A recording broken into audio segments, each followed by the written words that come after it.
कराची के इलाके करीमाबाद के करीब फायरिंग, सीटीडी अफसर अली रजा जाँ बहक। 2 मुल्जिमान ने 11 फायर किए।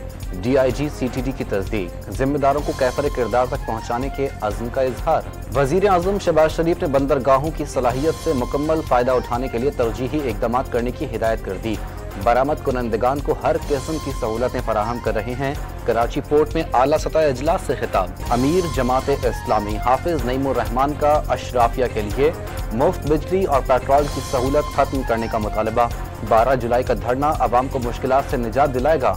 मुल्तान में न्यूज़ कॉन्फ्रेंस। नौशहर फिरोज के इलाके ठारो शाह में 15 दिन की बेटी जिंदा दफन करने वाला बाप गिरफ्तार।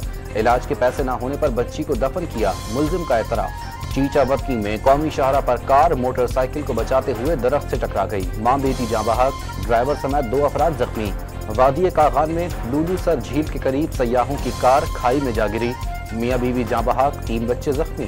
और जहलुम में दरियाए जहलुम में नहाते हुए डूबकर 2 भाई जाँ बहक। हसन अब्दाल में मदरसे से घर आते हुए 2 कमसिन बहनें बरसाती नाले में गिर गईं, अहले इलाका ने लाशें निकाल ली।